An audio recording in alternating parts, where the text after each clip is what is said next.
Today, I want to talk to you about a very sensitive, contentious subject in the knife community, and that's going to be talking about clones. All I ask is that you hear me out before you go down into the comments and go hog wild. And then feel free. Let's go ahead and have a discussion about it because I think this is one that's worth talking about.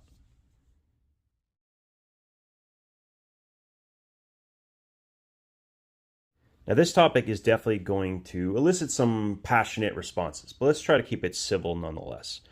Let's talk about clone knives and what they are and are not, because there's a lot of terminology issues in the community. People call things clones that I would call something else. And so I'm going to define what I mean by a clone in this first part, okay? So these four knives are all clone knives, clones. They are not trying to represent themselves as another knife. In other words, they are not trying to say, okay, this is a Spyderco paramilitary 2, right? You can clearly see not only is the shape wrong, the lock different, but it's also clearly marked as a different brand, right? It's not trying to literally convince people it's the same product.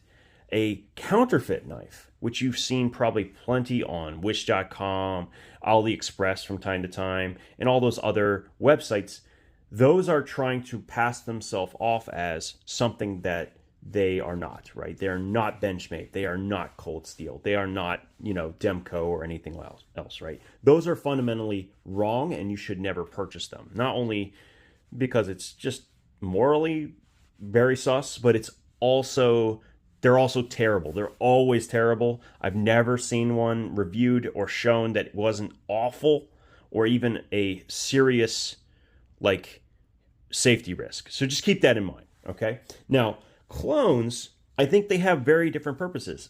There could be more categories than what I'm going to share, but I think there's 3 or 4 reasons you might want to consider people would buy a clone knife.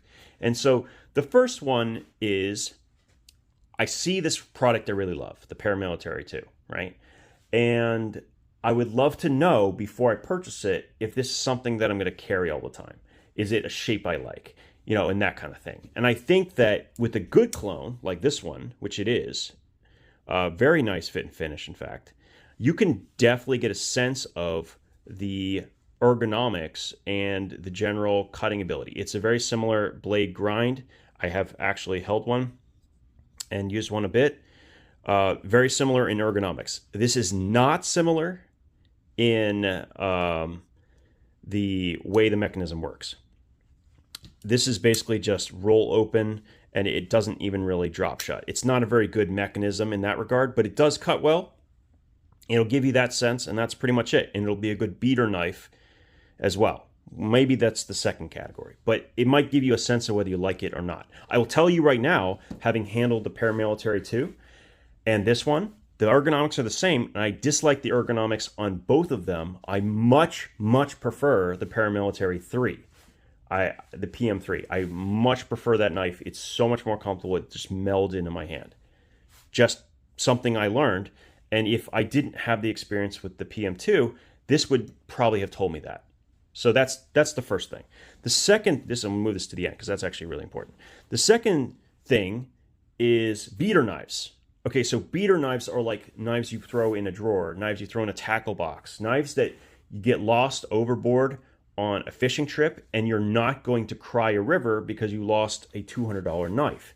And no matter how you argue this, there is a place in the world for beater knives. There really, really is. It's really nice too if the beater knife is actually pretty solid. And this is a great example of that. So clearly this is based on a just really, really popular and really well-known design, the Delica. But it's actually not based purely on a Delica. This is actually a clone of a clone. At one point, Spyderco decided to do a spin-off brand called Bird. And so what they did is they made less expensive versions of their very popular knives. And they run between $30 and $40, sometimes up to $50. The funny thing about this is that this has a better steel than they use. They use an HCR series. This is a 440C, which is much, much better, in my opinion. And this is only $15. In fact, it's less than half of the exact comparative model. And the action is, if I'm being honest, the action is actually kind of nuts. This is a surprisingly good knife. And yeah, $15.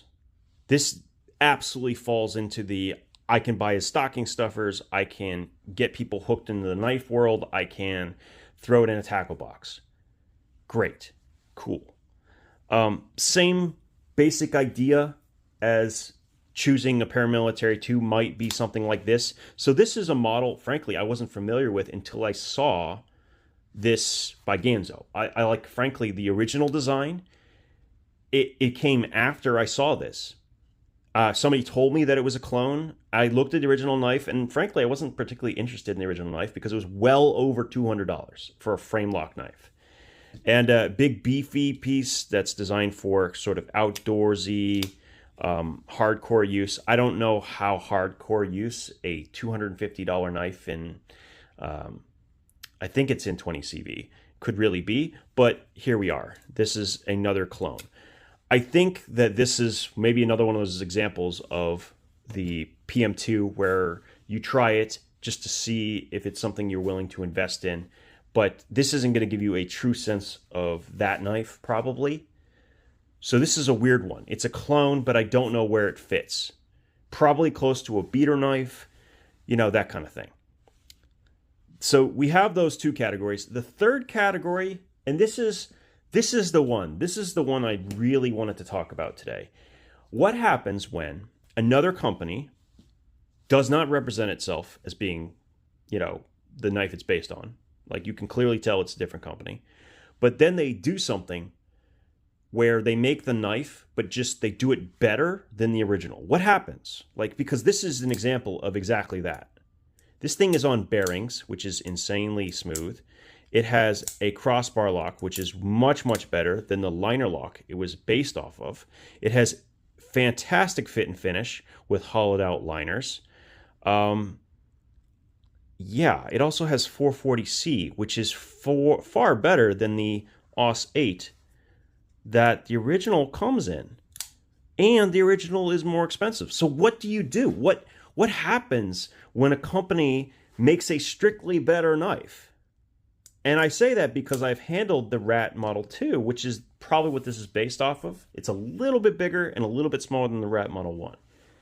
And it's a better knife. I'm telling you flat out right now, this knife is so much better than the Rat Model 1. It's kind of, Model 2 specifically. It's kind of embarrassing. The Model 1 is still really good. I have one, in fact. I actually really like it. It's got great ergonomics. I like the design. It's, you know, all of that. But the Rat Model 1, Model 2, I immediately returned after I got it. I didn't like it. I didn't like where it sit in my hand. It just didn't make sense to me. This thing is legit amazing. It can be reverse flicked easy. It can be flicked out easily. It's smooth as heck. And it's $20. This knife is interesting to me as a discussion. Because when I talked about budget knives, these 3 $20 budget knives, this was my favorite, but I gotta tell you, this is a way better knife. Like this one here, it is a far cry better in feel than this one is for some reason. And similar in price as well. Except that this is a clone, and this is a very generic platform. Like I've seen a lot of knives like that. And just because something is a clone doesn't necessarily make it better than a generic design. Here's a great example. These two, both big, beefy versions of budget knives, both in 440C and all the other stuff. And this is a more ergonomic and probably just a generally better knife than this one. Now, maybe this design is generally better than even the original because this grind is very similar to the original. But just because it's a clone doesn't always make it great. It does, however, give you a sense of a knife, unless something like this happens, where they've even slightly changed the shape here and this general proportionality, because it's actually a little bit bigger than the Rat Model 2. I don't know. I'm going to leave it at this point. with those thoughts. And I'm really curious to hear what you guys feel about clone knives down in the description. And do they have a place? Would you buy one? What would you avoid? Just do me a favor. If you have a differing opinion than someone else in the comments, do not attack them. I will delete it. If it continues to escalate, I will remove people from being able to see the channel. I don't want to get to that point. I would like this to be a somewhat civil discussion. So I appreciate that if you're able to do it. Thank you for your input. This is just a really interesting topic to me personally. I have mixed feelings about all of these things, but it's something we should talk about. Anyway, thanks for your time, and we'll talk again soon.